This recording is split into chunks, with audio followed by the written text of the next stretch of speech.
You know this image. You've seen it everywhere. Coffee mugs, t-shirts, dorm room posters, internet memes, even the Ninja Turtles referenced it.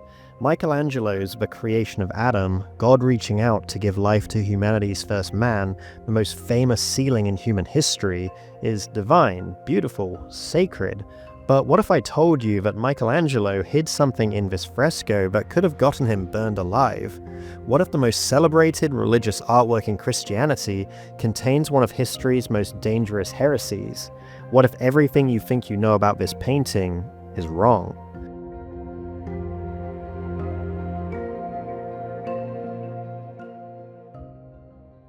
Alright, look at this painting with me. Really look at it. There's God, flowing robes, surrounded by angels, reaching out with divine purpose, and there's Adam, perfect, sculpted, humanity in its purest form, reaching back toward his creator.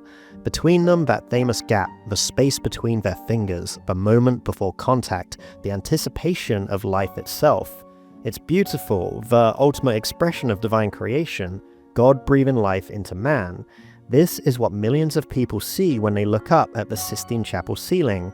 Cardinals, popes, pilgrims, art students, tourists, they see the hand of God reaching down to touch humanity. They see Genesis come to life. They see exactly what the church wants them to see, but Michelangelo hid something else entirely. Now, close your eyes for a moment. When you open them, I want you to look at something very specific. Open your eyes, look again. But this time focus on God's robes, that flowing reddish-brown cloak behind God and all those angels. Look at the shape, the curves, the very specific contours. See how it bulges here, curves in there, has this distinctive outline? Now, what does that shape remind you of? I'll tell you what it reminds me of, and I'll tell you what it reminded neuroanatomist Dr. Frank Meshberger when he was studying the painting in 1990. It looks like a brain. Not just any brain, a perfect anatomical cross-section of a human brain. No, you're thinking, that's just fabric, flowing robes, divine drapery, but look closer. See that angel directly beneath God, the one with the green scarf around his neck? That's positioned exactly where the vertebral artery would be, the artery that supplies blood to the brain, and the angel to God's left, right where the pituitary gland sits, a master gland that controls human hormone production. This isn't coincidence, this isn't artistic license. This is the work of someone who had opened human skulls, someone who had seen inside of a human head, someone who knew exactly what a brain looked like from every possible angle. In 2010, two more neuroanatomy experts published a paper confirming what Dr. Meshberger discovered. Not one brain hidden in this fresco, but two. The second one hidden in God's neck in another panel. The separation of light from darkness, a perfect view of the brain from below, complete with the brainstem and spinal cord. The precision is unsettling. Every fold, every curve, every anatomical detail perfectly rendered. This isn't someone guessing what a brain might look like. This is someone who has dissected human brains multiple times. Someone who knew their structure better than most doctors of his era. Someone who was breaking the law every time he picked up a scalpel. But here's the thing that should terrify the church. Michelangelo didn't just hide a brain in this painting, he put God inside it. Think about this for a moment. In the most famous religious artwork in Christianity, in the Pope's personal chapel, Michelangelo painted the creator of the universe emerging from human consciousness, from human thought, from the human brain. And if God emerges from human consciousness, then who exactly is creating whom? Do you understand what Michelangelo just did? He painted the ultimate heresy right above where the Pope prays. The message is crystal clear if you know how to see it. God doesn't create human consciousness creates God. Divine thought, religious experience, the feeling of the sacred, it all originates here in the 3 pounds of grey matter sitting inside your skull. Michelangelo is showing us that the moment of creation isn't God breathing life into Adam, it's Adam's brain awakening to the concept of God. Think about the positioning. God emerges from the brain-shaped cloud, reaches toward Adam, but look at their hands. God's finger is limped, relaxed. It's Adam who's reaching, Adam who's straining toward the divine, because the divine is something Adam is creating in his own mind. This is the most dangerous idea in Renaissance Europe, the idea that humans don't need the church to access God, that divinity isn't something handed down from above, but something that emerges from within.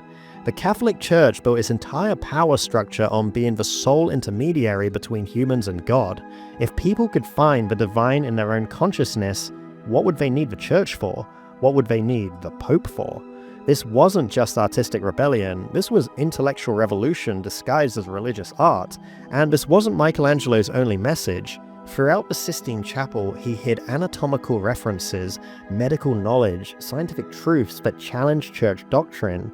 In the separation of light from darkness, that second brain hidden in God's neck, in the figures throughout the ceiling, muscle groups and bone structures so accurate they could only come from direct dissection, Michelangelo was a Renaissance humanist, a proto-scientist, a man who believed human knowledge and human reason were as divine as any religious revelation.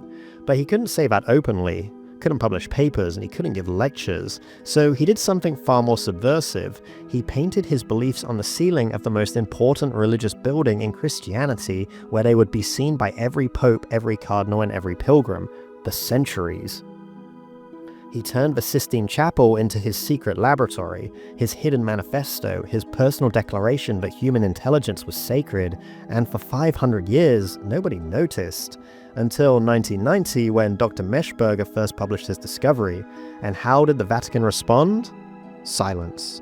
No official statement, no denial, no confirmation, just silence. Because what could they say? Oh yes, we've always known our most sacred ceiling contains a heretical message about human consciousness creating God.